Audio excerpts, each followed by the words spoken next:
folks, getting ready to launch here on the Susquehanna River. Wanted to do a brief walkthrough bow to stern of this, my Crescent Kayaks Shoalie. I'll start with the anchor. I got the bomb anchor.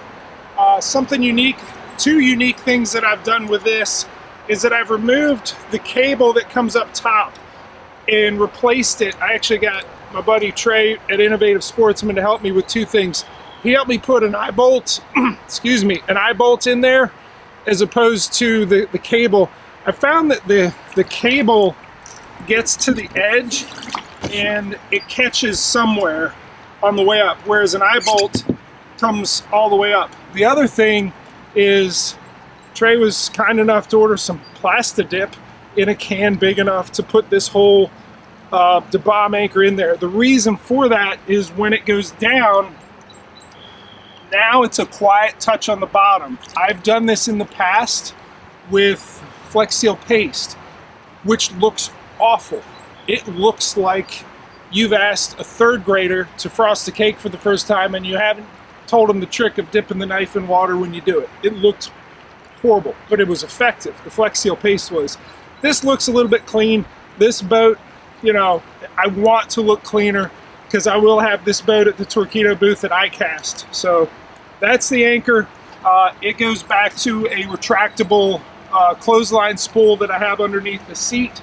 I haven't switched it over to the Anchor Wizard yet. I like the Anchor Wizard, and you have these spots here that it's at the footprint that you need for it. I just haven't switched it over yet.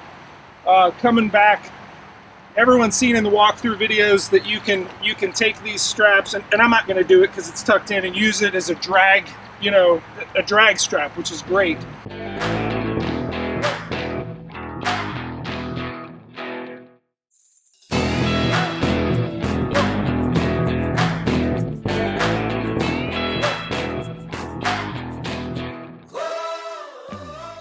I added some Yak Attack GT 175 just to have my anchor pulley, and then one lock and load base. Moving back, this is a shorty parking pole that I will use in conjunction with the anchor if it's windy to keep the boat from swinging. I like a shorter one for that purpose. In the front hatch, I'm gonna maybe pop my camera mount off. Today, you know, I got some extra waters and I got a spare battery. We're gonna run way upstream at some point today, and I wanted to make sure that I had that extra, you know, extra range. That's all I've got in the front for now.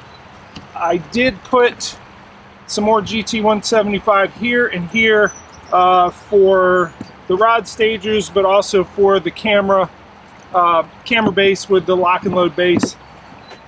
I got the Dakota lithium battery that powers the GoPro here, which is in the 3B Power Sports case that connects up real good. Foot control steering, I have that installation video of how Trey and I, mostly Trey, did the foot control steering and the Torpedo installation on the boat. I'll move my leverage landing net aside so that we can take a good look at this. Yeah, this is awesome to have right in front of me. There's no pedal drive, so I have this real estate. So I got all my treble hook baits here, some spinner baits, couple buzz baits in there, got some blue catfish jerky. Ooh, that's some tasty stuff. I know, come up to me, Marty. People won't believe me. People will be like, ugh, fish jerky. You had some, turn it on yourself. It's good. It's like candy. Anyhow, I got the video on that, how to... It don't taste like catfish. No, tastes like candy. Got my lunch in there. Whatever. This is the Lakeside or Lakewood Products Sidekick, and I keep some soft plastics here close to me, and then the rest of it, you know, is here. It's a nice tackle organization system. Moving back, got the throttle here, got my boga grip here. This is for my motor lift. This cleat is for the anchor. Got my kayak cushion on there. That's the spool I was talking about, the retractable anchor spool. I do have a NRS rain jacket here because we're supposed to get pounded with thunderstorms later. That's all right. Be ready for it. The 13x13 Black Pack Pro.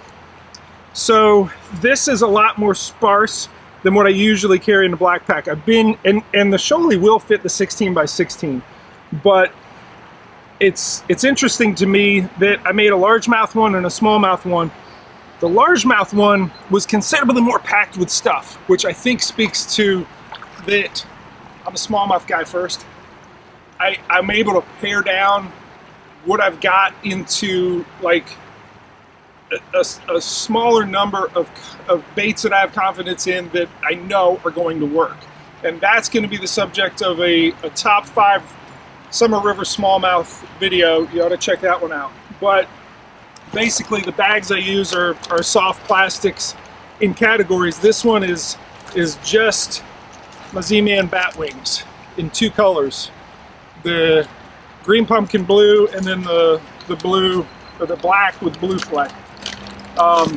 This one's generally just smaller stuff like the TRD Craws, trick shots, I don't know, a little bit everything in this one, and I could keep going, but the other 2 jerk shads and then diesel minnows. That's it. That's all I really need. I do have 3 of the 3600 boxes. This one's just for my chatterbaits. That's all it's in there, and it's not a ton of them. It's enough. It's enough to get me through for sure a day, maybe 2 days. I moved to this one. I've downsized and split my finesse jigs into 2 boxes. One of them is in my largemouth Black Pack, but green and black basically. Simplifying. And then this is sort of my everything terminal tackle that's got including these pulse fish lures, these scrounger heads by Pulse Fish. This is my audition bait today. This is the one I don't have experience with here on the Susquehanna. I'm going to put a soft plastic jerk bait. It'll be a jerk shads on that. But you know, the other rigging bullets, plug knockers, tungsten weights, grip pin hooks, little bit of everything in here. So that's all I really need tackle wise. On the Black Pack, I did put, and you can see the video on how I customized this one. I forget what I called the video. Maybe why the smallest Black Pack is the best or something like that. The thumbnail says minimalist. Look for that one. I did put a Wilderness Systems pouch on the front, and I kind of put those on with some screws and these screw bosses that are everywhere, and these big washers. So horizontal rod storage. The reason horizontal rod storage is important, and the Shoalie has it. Drew Gregory did a great job with thinking through, okay, this is the boat that gets you into those tight little spots that like no one else is going to bother. He does tunneling. I know he does tunneling. I got a whole video on tunneling. And there's not a real great place out here right now, but there are places out there, especially in high water, where you just go shooting through things with low clearance. You got rods sticking up, you got a power pole sticking up, you got anything sticking up, you're screwed. So rods pointed back. It's the same thing on a lake.